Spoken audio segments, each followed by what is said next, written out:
నమస్తే, welcome to max TV. నేను మీ స్వాతి చౌహాన్. ఇప్పుడు మనతో ఉన్నారు మాడుగుల శివప్రసాద్ గారు. నమస్తే గురుగారు. శ్రీ మహాగణాధిపతయే నమః. ఐం మహాసరస్వత్యే నమః. శ్రీ లలితాంబికాదేవియే నమః. గురుగారు, మన చేతిలో ధనరేఖ బాగుంటే రియల్గా కోటీశ్వరులు అవుతారా? మన చేతిలో ధనరేఖ బాగుంటే రియల్గా కోటీశ్వరులు అవుతారా? నిజంగానే అవుతారా అని దాని ప్రశ్న. ఆంగ్ల పదం రియల్గా, సరే యథార్థముగా అని దాన్ని.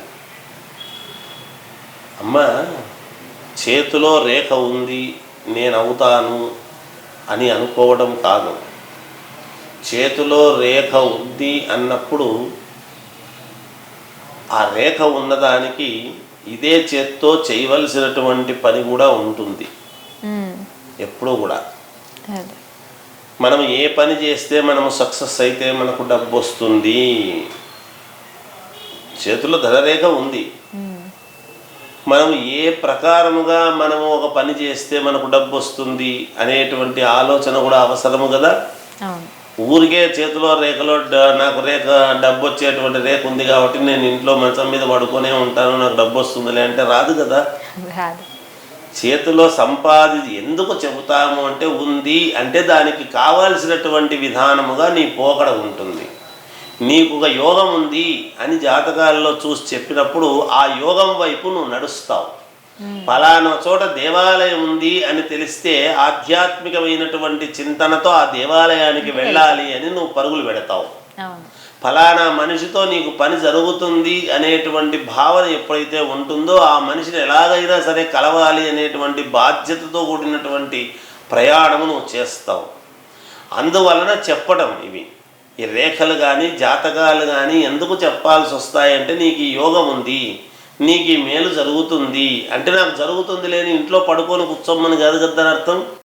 యోగం ఉందన్నారు కాబట్టి పంతులు గురువుగారు చెప్పారు నాకు యోగం ఉందన్నారు, నేను ఇంట్లో కాలు మీద కాలేసుకుని పడుకుంటాను అదే వస్తుందిలే అంటే అట్లా రాదు.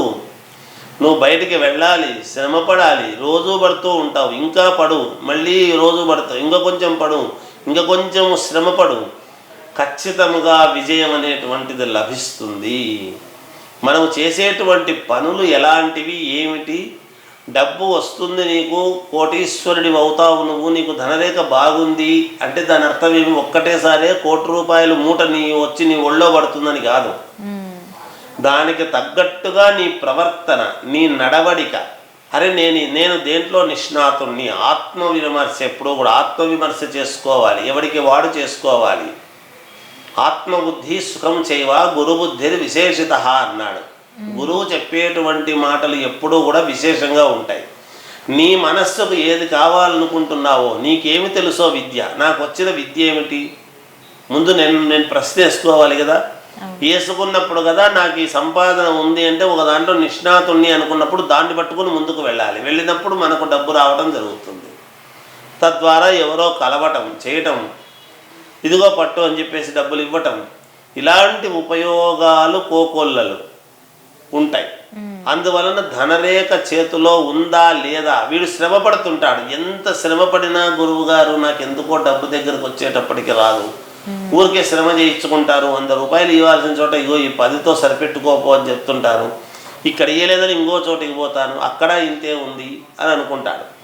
అప్పుడు వీడి చేతిలో ధనరేఖే ఉండదు. ధనము సంపాదిస్తున్నాడు అంటే ఖచ్చితంగా ధనరేఖ ఉందనే. ప్రతివాడి చేతిలోనూ ధనరేఖ ఉంటుంది. అయితే అది ఏ మోతాదులో ఉంటుంది, ఎంత సంపాదించడానికి ఉంటుంది, ఎంతవరకు సంపాదించుకోవచ్చు అనేటువంటి దాన్ని బట్టి కదా ఉంటుంది. అందువలన కేవలము ఏదో రేఖలు ఉంటేనే అన్నీ జరిగిపోతాయి, రేఖలు లేకపోతే ఇంకా మిగతాదంతా వేస్ట్ అనడానికి లేదు. అవన్నీ ఉన్నాయి, రేఖలు వేస్ట్ అనడానికి లేదు.